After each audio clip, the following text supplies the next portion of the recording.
And these are sizable books. They are minimum 200 pages. You can download them absolutely for free by simply going to, for example, this one, you just go to getmymarriageback.com, smartrealestatewholesaling.com, realestatemoneysecrets.com. So yes, I am a 3 times author, and those books are out there for your consumption, and they are also available everywhere on Amazon, anywhere that you pick up books. So in case you prefer a physical book like that. All right, welcome back. So can men cry in front of their wife or in the presence of his wife? Can a man cry in the presence of his wife? So basically, I was on Clubhouse. I hang out with the Alpha Male Mentality, the group called Alpha Male Mentality, Tunde 2020 and them, right? And I listen in quite a bit while I'm doing other things, working, content creation, all this. I just listen sometimes, right? And especially if I happen to be on the road. So I was listening, and they were talking about men crying, and you have even grown men coming on the stage to say men should never cry. Now, here's the thing. There's a little caveat to it, okay? If you're asking that question as a man, okay? If you're asking that question as a man, I do think that you should not cry in front of your wife, because you're looking for permission to be a bitch, and that's not what I'm going to suggest here. Okay, I'm not going to tell you that. Okay, that's not going to work, because we're talking about how your wife perceives you. We're talking about how she receives you. We're talking about the full-blown involvement, that's an English word, right, of the masculine and the feminine energy dynamics, right? If she doesn't feel safe and secure around you, it's going to backfire, not because she wants to leave, it's because that's not how the world works. She needs to feel safe. If she's a typical woman, there's some exceptions to the rule, but if she's a typical woman, she needs to feel safe, secured around you. She needs to feel loved, right? If you're stuck on the love, you may think, hey, if I cry, she will feel like I'm vulnerable. But hey, this is the problem. If that crosses that line, it's a fine line where that crosses that line into she's feeling not safe and secure around you, right? What is that line? It's usually not a one-time event.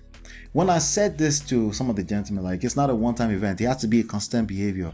And then one of them got off his mic or whatever in the chat and was just like, there goes Ola again, he's a fencist. I was called a fencist. That was the first time I would see that word. These kids are smart. They're extremely smart. They're book smart.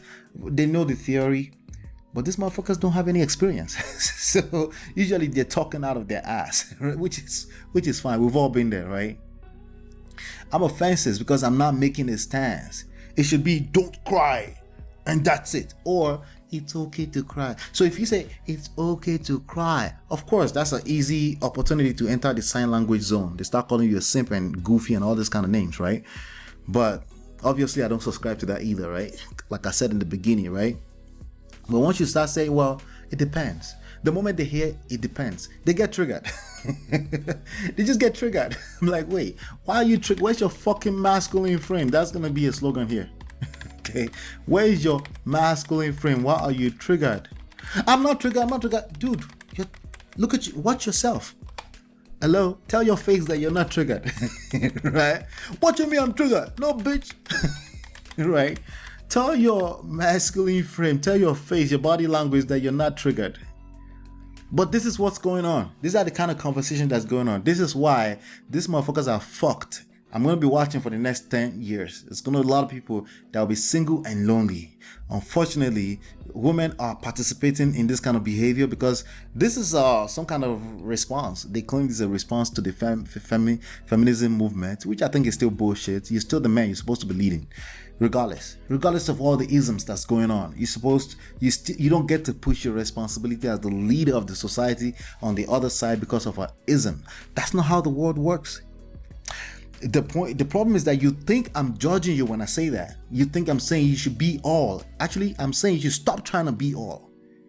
You should stop trying to be all. You should learn how the ocean and the trends move around you. That's my new thing, right? And learn how to navigate that. Learn how to use that in your favor. Leverage that to move in the direction you want to move. As opposed to thinking you're in control of something. You're not in control of shit, especially if you're in your emotions.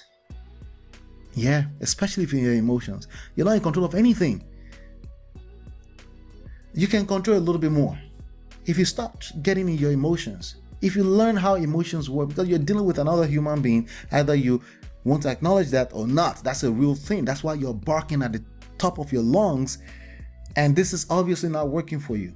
But anyway, so I said, it depends. Once I say it depends, they just go crazy. They go nuts, right? So it depends. And I give them the example. I lost one of my best friends maybe about a decade ago or so. And when I heard the news, I walked into the house. I sat down, and there was a chair in the center of my living room. I sat down for a second. A few minutes later, the tears rolling down my eyes. My wife was right there, and she gave me a hug.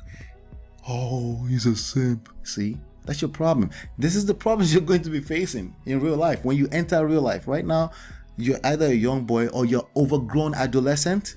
Maybe you went through divorce and you're just angry. Whatever that is, right? You need to find healing, because you cannot escape the idea of being a human being. You can't. It's like trying to run away from your shadow. Every time you run and you look around, there you are again. Because at the end of the day, as a man in this society, there's a big light beam shining on you, always expecting you to be on point, hold you accountable. This is the same talking points that you reiterate all the time, right? That you're repeating all the time. Men are always at a comfort. Yes, exactly. That's why you can't afford to try to escape reality, because you can avoid reality all you want, but you cannot avoid the consequences of avoiding reality. You can't. Right? So this is I'm adding context. Nothing I'm saying is either true or false.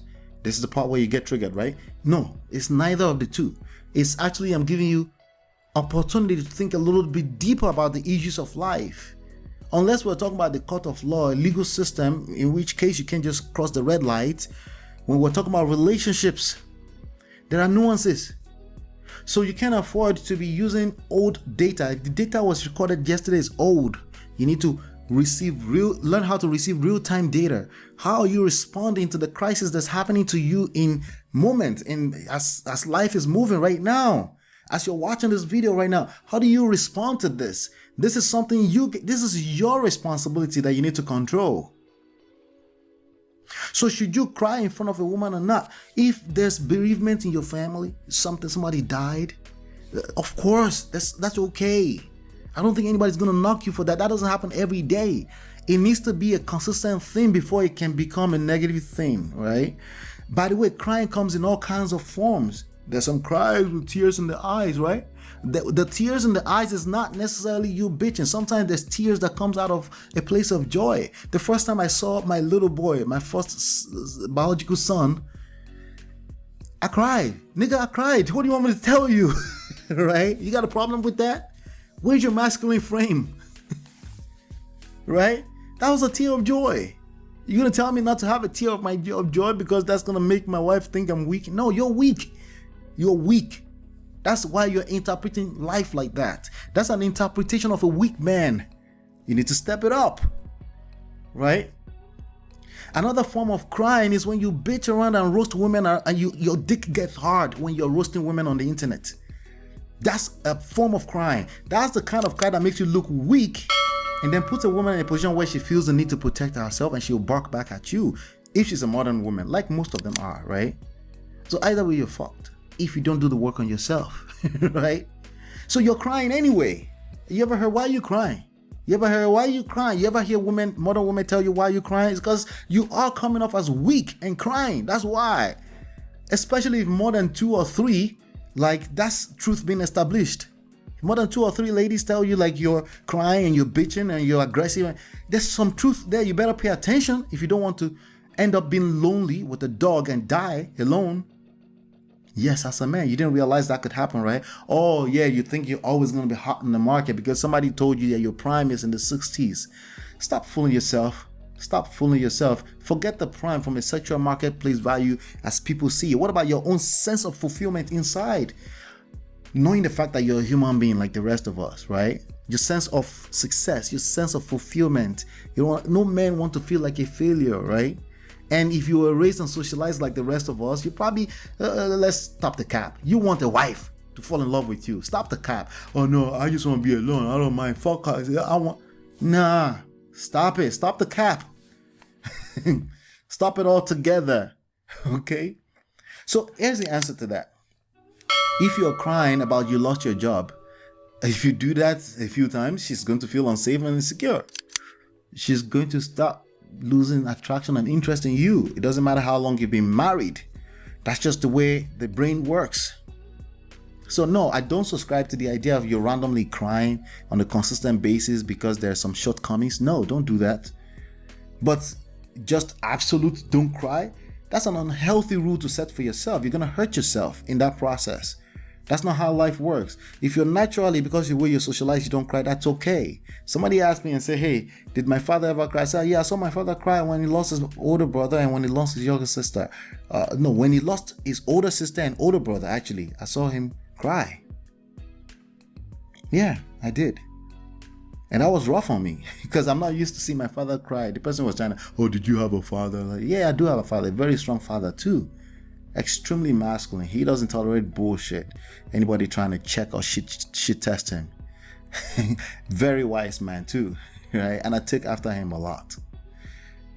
All right, so yeah, gentlemen, if you're asking if you should cry in front of your wife, there's a good chance you shouldn't, okay? Because you're looking for permission to be a bitch. I don't want you to do that.